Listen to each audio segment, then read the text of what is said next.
It's actually a pretty lush life for these elephants here at the orphanage, but it's not the life of a wild elephant. It's not their destiny.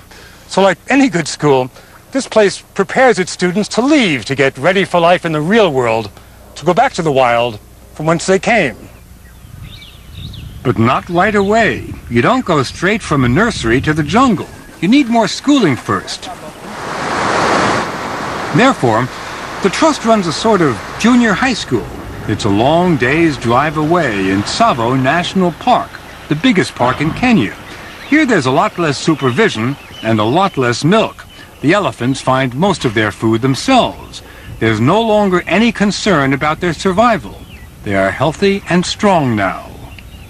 Meeting these guys is far different from mixing with the babies back at the orphanage. Those little kids, if they don't like you, you'll get a bump or get knocked over at worst. But these guys, they may only be teenagers, but they're big. Not only that, but they hang out with elephants in the wild. They're in the process of becoming wild. So the time for cuddling is over.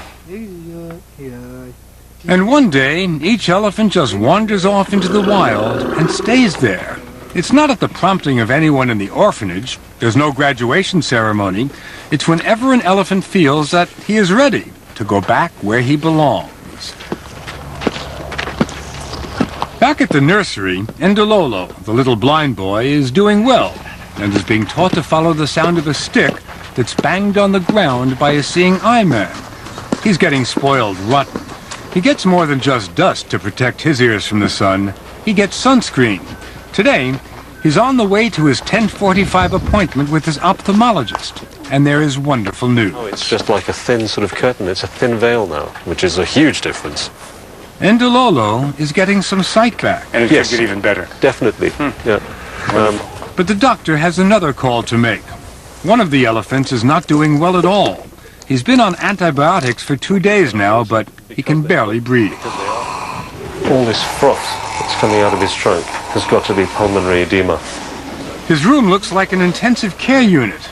The doctor, Daphne, and the keepers don't leave him for a minute. They do everything they can, but it's not enough.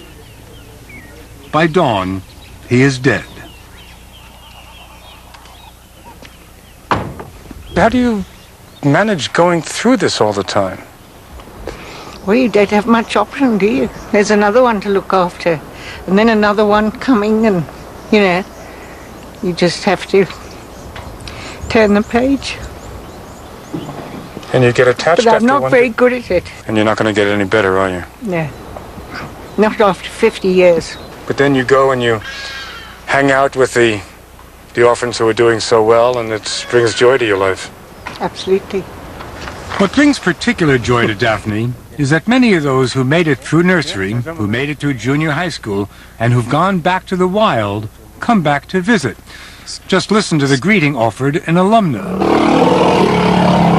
Emily is 12 years old now. She was the matriarch here, but left the school 2 years ago. She comes back whenever she feels like seeing her old friends, the elephants and the keepers, and getting a tasty treat of ground-up coconut. The keeper here wants to make sure we understand that while she's friendly, she's wild. What you doing, checking us out? She's, you know, she's thinking, let's move back. Let's move back. You have to move back. Yeah. You have to move. Move. I'm moving with you. Yeah. He's calling her. Mm-hmm.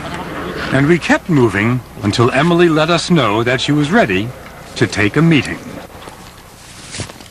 So now Emily and I are okay. Yeah, you're now okay. Yeah. Emily, this could be the beginning of a beautiful friendship. The day we left the orphanage, there was terrible news. Ndololo